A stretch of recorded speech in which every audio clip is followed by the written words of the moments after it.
भाई मोस्टली चूज़ा यहाँ से भी निकल गया है, तो सारे चूज़े को पिक करते हैं और उसके बाद इंशाल्लाह ताला इस वीडियो को भी घर जाके इस लेयर के ऊपर एंड करते हैं। ठीक है, तो चले पहले चेक करते हैं आज की हमारी क्या। नेक्स्ट डे आओ, चूज़ा रिकवरिंग फेज़ पे नहीं होता, चूज़ा और बढ़ जाता है। अब ये कुछ सिम्टम्स होते हैं जो इंडिकेटर्स होते हैं जो आपको बता रहे होते हैं कि भाई अब आपका गेम हो गया है। फॉर एग्जांपल, आप मेडिसिन यूज़ करते हो बट रिकवरी पर आता है, आपको पता लग जाता है यार क्या इशू हो सकता है। यानी कि इतनी ज़्यादा मोटेलिटी समझ में नहीं आ रहा कैसे उठाएं। और जब आप देखते हो कि यार मोटेलिटी कम नहीं हो रही, मज़ीद चूज़े बीमार हो रहे हैं, तो ये एक रेड सिग्नल होता है, एक ख़तरनाक सिग्नल होता है, ख़तरे की घंटी होती है कि भाई पता लग जाता है आपको कि भाई अब जो है ना आपका चूज़ा रिकवर नहीं हो रहा, या तो मेडिसिन का मसला है या फिर वो नियरली इंक्रीज़ कर गई और वो 40 पे चली गई। फिर उस यानी कि 40 से हमने पहले ही मॉडल वो शुरू कर दी थी। फिर कल जो थी वो 15 थी और आज अल्हम्दुलिल्लाह बहुत ज़्यादा कम है। तो पहले तरह का दाना पानी करूँगा, उसके बाद कुछ बात करेंगे और फिर इंशाल्लाह वीडियो को दूसरे वाले फ्लॉग के अपडेट पर लेके चलूँगा आपको। ठीक है। अच्छा भाई, चूज़े की सिचुएशन सारी ये है कि अभी आपके सामने और हमारी जो अल्लाह के हुक्म से जो कॉक्सी है वो ऑलमोस्ट आज लास्ट डे है कॉक्सी का, अल्लाह ने चाहा, क्योंकि चूज़ा काफ़ी हद तक रिकवर और अच्छा महसूस कर रहा है। खैर जो होता है वो अल्लाह की तरफ से ही होता है। अभी मैं सोच ही रहा हूँ, रात के 12 बजे तक मुझे महसूस हो रहा है थोड़ा बड़ा सा गंदा हो रहा है। और कमाल की बात है, हमारा जो कारकुन है ना, मैंने उसको भी छुट्टी ले दी। तो मैं सोच रहा हूँ यार एक काम करता हूँ, सफाई कर देता हूँ। आधा पौन घंटा लगता है मुश्किल से, लेकिन ये है कि बदबू से ही बच जाएंगे और काम अच्छा हो जाएगा। अभी बॉक्सी से उठें, दोबारा बारिश वारिश ना हो जाए, इससे बेहतर है कि सफाई कर दो, मिनट मारो, उसके बाद देखते हैं क्या करते हैं। अस्सलाम वालेकुम and welcome back to another episode. आज की दोस्तों उम्मीद करते हैं आप सब लोग खैरियत से होंगे, फिट होंगे, अपनी अपनी ज़िंदगी में मसरूफ़ होंगे। तो भाई आज की जो ये वीडियो होने वाली है ना, ये हमारी जो बीमारियां चल रही हैं सेटअप पे, उसकी होपफुली लास्ट या सेकंड लास्ट वीडियो होने वाली है, क्योंकि इसके बाद आपको पता लग जाएगा कि भाई हमारा फ्लॉग है अल्लाह के हुक्म से एंड हो गया। मैं मिस्री की बात कर रहा हूँ, लेयर का अल्लाह का शुक्र नहीं है, अल्लाह का बड़ा करम है कि लेयर का चूज़ा हमारा बच गया है, दूसरी जगह पे रखा हुआ था। और कुछ और भी रीज़न्स थे जो वक्त के साथ आपको बताएंगे अगर आप लोग कहेंगे डिटेल में कि वो क्यों सर्वाइव कर गया, ये सर्वाइव नहीं कर गया। लेकिन ये है कि भाई अभी सिचुएशन ये है कि हमारा माशाल्लाह से अल्हम्दुलिल्लाह अल्लाह के हुक्म से, माशाल्लाह अल्हम्दुलिल्लाह मैं कह रहा हूँ अल्लाह के हुक्म से बेसिकली हमारा अच्छा खासा चूज़ा जा चुका है, ख़त्म हो चुका है फ्लॉग। और मेरे हिसाब से 98-99% मोर्टेलिटी हो चुकी होगी। तो जाके देखते हैं पहले चूज़ों की क्या कंडीशन है, क्या हिसाब किताब है। और लास्ट वीडियो में मुझे पता है आप लोगों के बहुत सारे नेगेटिव कमेंट्स आए थे कि खुद तो बार्गेनिंग आती नहीं है, ये नहीं है, वो नहीं है। तो भाई देखें, मैं अगर आपके 10 भी नेगेटिव कमेंट आ गए ना, मुझे पता है उसमें से मेरे पास जो मेजॉरिटी कमेंट है ना वो अच्छे होंगे। और अच्छे हों या नेगेटिव हों, मेरा मतलब ये है कि अगर कोई एक बंदा भी फार्मिंग कर रहा है और वो सोच रहा है इसमें करियर बनाने का, तो एटलीस्ट उसको पता हो कि भाई वो ये नुकसान हो सकता है। क्योंकि बहुत सारे यूट्यूबर्स की वीडियो देख के आप लोगों ने देखा होगा कि लोग अपने घर की चीज़ें बेच के पैसे लगा रहे थे, जैसे कि बाइनेंस पर उस पर NFTs पे लगा रहे थे। वो जो एक NFT करके कुछ चीज़ आई थी, ओरिजिनल वाली NFT नहीं, वो जो एक NFT कॉइन आया था। और उसके अलावा लोगों ने फैंसी तोतों पे लगाया, फैंसी कबूतरों पे लगाया, फैंसी खरगोशों पे लगाया, अयाम सिमानी पे लगाया। और उसके अलावा अभी फैंसी पोल्ट्री की जो कुछ चीज़ें चल रही हैं जिसके अंदर वो मेल वगैरह हैं, शामू टाइप के, यानी कि शामू वगैरह हैं, या फिर उसके अलावा को शामूज़ हैं, या फिर पैरोट बीक हैं, इस सब पे लोग पैसे लगा रहे हैं। लेकिन मोस्टली तो लॉस करते हैं। लेकिन ये है कि अगर आप लोग भी कुछ सोच रहे हो ना, तो उनको पता होना चाहिए एटलीस्ट कि यार अगर अब वो लोग कह रहे हैं कि आप लाख लगा के 10 लाख कमा सकते हो, तो मैं आपको बता रहा हूँ कि आप लाख लगा के लाख भी कमा सकते हो। मैं नेगेटिविटी इसलिए फैला रहा हूँ ताकि आप लोगों को पता हो कि यार आप अपने अमाउंट को सिक्योर कर सको। आपको पता हो कि आप रिस्क लेने आए हो, पता लगे आप पहले फ्लॉग में आओ, नुकसान करो, भाग जाओ, तो आपको एटलीस्ट आपकी बेस मजबूत होनी चाहिए। तो खैर इसलिए वीडियोस बन रही हैं। अभी चल के फ्लॉग की अपडेट लेते हैं, उसके बाद चल के इंशाल्लाह बात करेंगे। आपको ज़रा दिखाते हैं जहाँ हमने कल चूज़ा शिफ्ट किया था, वो खुल जाओ भाई। तो ये सिचुएशन है भाई इधर की भी, और अल्लाह के हुक्म से अच्छा खासा चूज़ा निपट गया हमारा। और इस टाइम पे आपको गुस्सा भी नहीं आ सकता, क्योंकि अब आपके हाथ में ही नहीं है, तो अब आप गुस्सा किस पे करोगे, अपने आप पे करोगे। तो नहीं, आप अपने आप पे नहीं करोगे, बेवकूफ़ी उससे बेहतर। तो ये सिचुएशन है कि भाई मोस्टली चूज़ा यहाँ से भी निकल गया है, तो सारे चूज़ों को पिक करते हैं और उसके बाद इंशाल्लाह ताला इस वीडियो को भी घर जाके इस लेयर के ऊपर एंड करते हैं। ठीक है, तो चले पहले चेक करते हैं आज की हमारी क्या मोर्टेलिटी रही, आज का क्या स्कोर रहा। कभी कभी कराची में होता था ना कि आज कितने लोग मरे, एक स्कोर सेट होता था। उसी तरीके से हमारा भी आजकल एक स्कोर सेट हुआ हुआ है और हम यही चेक करते हैं कितना चूज़ा हमारा मरा। खैर इसको पिक करते हैं, उसके बाद बात करते हैं। अच्छा भाई, आज की डिप्रेसिंग सिचुएशन आपको दिखाने की बारी आ गई है। और आज केजी से चूज़े नहीं निकाले, जैसे उनको बता दिया कि हमने सारा चूज़ों पर शिफ्ट कर दिया।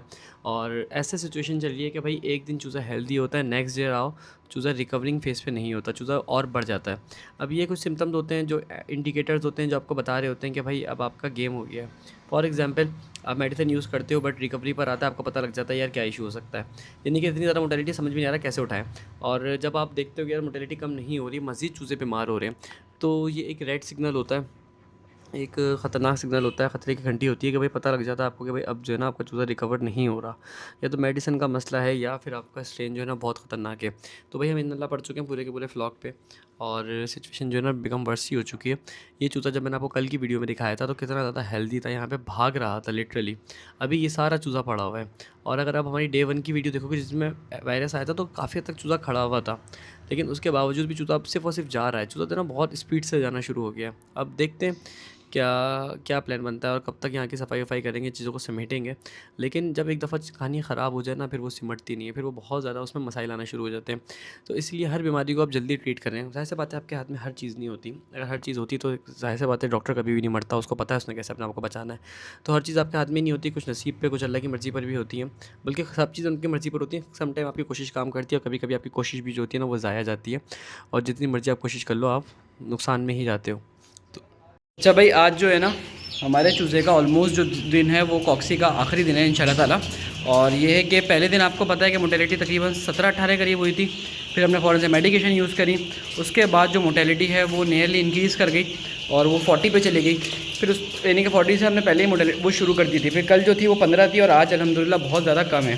तो पहले तरह का दाना पानी करूँगा, उसके बाद कुछ बात करेंगे और फिर इंशाल्लाह वीडियो को दूसरे वाले फ्लॉग के अपडेट पर लेके चलूँगा आपको, ठीक है। अच्छा भाई चूज़े की सिचुएशन सारी ये है कि अभी आपके सामने और हमारी जो अल्लाह के हुक्म से जो कॉक्सी है वो ऑलमोस्ट आज लास्ट डे है कॉक्सी का, अल्लाह ने चाहा, क्योंकि चूज़ा काफ़ी हद तक रिकवर और अच्छा महसूस कर रहा है। उसका रीज़न सारा क्या है? उसका रीज़न ये है कि भाई टाइम टू टाइम इसको एंटीबायोटिक्स देते रहें और आपको मैंने पूरा ट्रीटमेंट बता दिया था। वहाँ पे हमें कोई सॉल्यूशन नहीं मिल रहा पर यहाँ पे हमें मिल रहा था तो इसलिए हमने यूज़ करते रहे। उसके अलावा आजकल एहतियात ये चल रही है कि भाई जब वहाँ पर जाता हूँ तो बर्ड्स के कपड़े-वपड़े बिल्कुल चेंज होते हैं। और फिर जब यहाँ पर आता हूँ तो भाई नहा के अच्छे से चप्पल भी चेंज करके, कपड़े भी चेंज करके एक-एक चीज़ को, यानी कि दिन में 2 दफ़ा कपड़े चेंज हो रहे हैं, साफ़ करने आ रहे हैं, क्योंकि रीज़न ये है कि भाई किसी भी तरीके से वायरस जो है ना वो यहाँ से यहाँ ना आए। और उसके अलावा जो हमारा लड़का है ना, मैं कोशिश कर रहा हूँ उसको भी मैं कोई काम ना बोलूँ, क्या पता वो कहीं पे गलती कर दे और खुदा ना करे अगर यहाँ वायरस आ गया ना तो बहुत ज़्यादा मुश्किल हो जाएगा। फॉर एग्ज़ाम्पल अगर जितना वो चूज़ा है ना उससे डबल का चूज़ा ये है, क्योंकि चूज़ा ऐसे बात है महंगा होता है, आपको अंदाज़ा है। तो लेयर का चूज़ा तकरीबन तकरीबन ₹260 ₹250 इस तरह का रेट है। जबकि अगर हम बात करें मिस्री चूज़े की तो 60-70 का चूज़ा मिल जाता है। क्वांटिटी के ऊपर मैं आपको बता रहा हूँ, 1000-1500 के ऊपर 60-70 का आपको चूज़ा मिल जाता है। तो देखा जाए तो बहुत ज़्यादा कॉस्ट में फ़र्क है। जैसे कि आपको बताऊँ तो तकरीबन एक लेयर का चूज़ा तकरीबन 5 के करीब मिस्री चूज़ों के बराबर है, 4 से 5 मिस्री चूज़ों के बराबर है। तो आप अंदाज़ा कर सकते हो कॉस्ट में कितना ज़्यादा फ़र्क है। उसके अलावा फ़ीड तो चलो खैर सेम ही लगती है, लेकिन इसकी वैक्सीन्स अलग, इसकी चीज़ें अलग, तो इसकी ओवरऑल जो एक्सपेंस है ना वो बढ़ जाते हैं। उसके अलावा इसके नखरे अलग। अगर आप इसको हल्के से गलती करोगे तो तरीके से नहीं बिगड़ पाएगा, लेकिन अल्लाह का भी बड़ा शुक्र है कि थोड़ी-सी एहतियात से हमारा चूज़ा रिकवरिंग फ़ेज़ पर आ गया और मैंने आपको बताया कि क्या-क्या प्रिकॉशंस थी, क्या-क्या थी, और मुझे इंशाल्लाह ताला पूरा यकीन है कि ये चूज़ा जो है ना इसमें किसी किस्म की बीमारी इंशाल्लाह नहीं आने वाली, क्योंकि ये चूज़ा काफ़ी हद तक स्ट्रॉन्ग चूज़ा है, इसकी इम्यूनिटी काफ़ी हद तक बनी हुई है और ये काफ़ी हद तक जिसे कह सकते हैं ना कि इंशाल्लाह ताला अल्लाह के हुक्म से पूरी उम्मीद है कि ये चूज़ा निकल जाएगा आगे और उसमें कोई मसाइल नहीं आने वाले। तो ये खैर कुछ चीज़ें थी जो मैंने सोचा आपको बता दूँ और समझा दूँ। अच्छा भाई, सिचुएशन ये है कि आज जो मोटेलिटी है ना वो तकरीबन 9-10 के करीब है यहाँ पे। तो खैर यहाँ पे तो अल्लाह का शुक्र है कंट्रोल हो गई थी। वहाँ की भी कंट्रोल हो जाती, मैं आपको जैसे कि बता रहा था मिस्री की भी। लेकिन इशू उसमें सारा ये बना कि यार अगर सही वक्त पे वो हो जाता ना, क्या नाम है उसका, वैक्सीन सही हो जाती तो हमारी बचत हो जाती। खैर जो होता है वो अल्लाह की तरफ से ही होता है। अभी मैं सोच ही रहा हूँ, रात के 12 बज रहे, मुझे महसूस हो रहा है थोड़ा ज़्यादा गंदा हो रहा है। और कमाल की बात है हमारा जो कारकुन है ना, मैंने उसको भी छुट्टी दे दी। तो मैं सोच रहा हूँ यार एक काम करता हूँ, सफाई कर देता हूँ, आधा पौन घंटा लगना है मुश्किल से। लेकिन ये है कि बदबू से ही बच जाएंगे और काम अच्छा हो जाएगा। अभी बॉक्सी से उठें, दोबारा बारिश वारिश ना हो जाए, इससे बेहतर है कि सफाई कर दो, मिनट मारो, उसके बाद देखते हैं क्या करते हैं। क्या कहते हैं, मैंने आपको बताया था गंद का है, तो आपको वीडियो दिखाने का और समझाने का रीज़न ये था कि भाई आप लोगों ने भी रुकना नहीं है। अगर कभी आपको लगे ना कि भाई गंदगी हो रही है तो आप पहली फुर्सत में बगैर रुके यहाँ की सफाई कर दो, ताकि क्या होगा, उसका फ़ायदा क्या होगा भाई, उसका फ़ायदा ये होगा सारा कि आप अगर कल पे डिपेंडेंट रहे ना तो मसाइल आ सकते हैं। फॉर एग्जांपल अगर आपका बड़ा सेटअप है तो ऐसे बात है आप नहीं कर सकते अपने हाथ से, लेकिन अगर आपका मेरी तरह छोटा सेटअप है, आपको लगता है कि यार आप 1 से 2 घंटे में सफाई कर सकते हो, तो देखो रिस्क ना लो। एक चूज़े की मैं आपको अभी कॉस्ट नहीं बता रहा माशाल्लाह से, लेकिन चूज़े की ग्रोथ बड़ी प्यारी आई है माशाल्लाह। भी कमेंट में ज़रूर लिख देगा, मुझे तो लगता है आप में से कुछ लोगों की नज़र ही लग गई है हमारे माल को, कि मैंने सिर्फ अपने दिल से पाला था। लेकिन ये था कि माशाल्लाह भाई आप लोग करते भी नहीं, तो भाई बराए मेहरबानी माशाल्लाह लिखें। और लेयर का चूज़ा था कि हमारा आबाद अच्छे से पल सके। आपको एक-एक चीज़ बताते हैं, समझाते हैं, दिखाते हैं। बताने का रीज़न ये होता है कि आप लोग समझ सकें, बच सकें। मैं आपको पर्सनली बताऊँ, जिनको लगता है मैं यूट्यूब से पैसे कमाता हूँ, तो भाई मैक्स टू मैक्स जो ना यूट्यूब से मेरे इतने पैसे भी नहीं आते कि जो लड़का मैंने रखा हुआ है ना उसकी आधी सैलरी हो सके। मैं आपको सच बता रहा हूँ। अगर किसी को शक है तो वो आके चेक कर सकता है, मेरे पास कोई इशू वाली बात नहीं है। और अगर मैं गलत निकला तो उसके जो जिस महीने के जो यूट्यूब के पैसे होंगे वो उसके होंगे। मैं एक शर्त आपको खाली बता रहा हूँ, और अगर मैं सही निकला तो भाई आप वो बंदा मुझे उतने ही पैसे देगा। क्योंकि सीधी सी बात है ना, मैं आपको गारंटीड कह सकता हूँ। आप में से शायद कुछ लोगों को लग रहा होगा यार 3 लाख सब्सक्राइबर्स हैं, महीने का 5-6 लाख तो कमा ही लेता होगा। तो भाई ऐसा कोई सीन नहीं है। मैं यूट्यूब पे वीडियोस जो बनाता हूँ वो बस एक जनरल पर्पस के लिए, ब्लॉग्स के लिए, लोगों को गाइड करने के लिए। और ज़ाहिर सी बात है चूज़ा भी हमारा बिकता है, ऐसी बात नहीं है कि सिर्फ और सिर्फ नेकी भी है, चूज़ा भी बिकता है, कंसल्टेशन भी हम लोग सेल आउट करते हैं उसके थ्रू।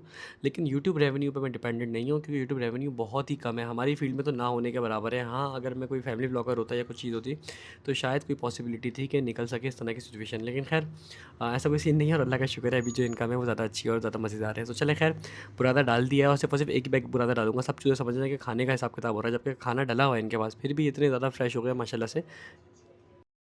बुरादा मैंने चेंज करके नया बुरादा बिछा दिया है, और अब उम्मीद करते हैं कि इंशाल्लाह जो मुझसे लग रहा था ना मसला वो ख़त्म हो जाए। क्योंकि मैंने आपको बताया ना कि देखें, अगर आप हल्की सी भी देरी करोगे ना तो वैसे एक चीज़ को भुगत रहें, और होपफुली अल्लाह ने चाहा तो एक आध दिन में वो सेट हो जाएगी। वो तो मुझे लग नहीं रहा फ्लॉग बचेगा, पर ये वाला तो फ्लॉग इंशाल्लाह अल्लाह के हुक्म से बच गया, और अब मोटेलिटी भी काफ़ी हद तक आपके सामने कंट्रोल में है। तो इंशाल्लाह ताला एक आध दिन में और चीज़ें बेहतर हो जाएंगी, और यहाँ से तो हम एटलीस्ट फ्री हो जाएंगे। तो बस वीडियो को यहीं पर ही एंड कर देते हैं। आई होप वीडियो आपको अच्छी लगी। वीडियो अच्छी लगी तो वीडियो को लाइक कर देगा। साथ में अगर हमसे पोल्ट्री फार्मिंग सीखना चाहता है तो फार्मिंग का कोर्स भी बाय कर सकते हैं, जिसकी फ़ीस है 2500 रुपीज़। कोर्स की मज़ीद डिटेल के लिए आप मुझसे व्हाट्सएप पर कॉन्टैक्ट कर सकते हैं। नंबर आपको मेरा स्क्रीन पर गिवन होगा। मिलते हैं अगले एपिसोड में। अपना ख्याल रखेगा। और साथ में साथ मैं कोर्स का अगर बता सकूँ तो भाई कोर्स किन लोगों के लिए बेनिफिशियल है।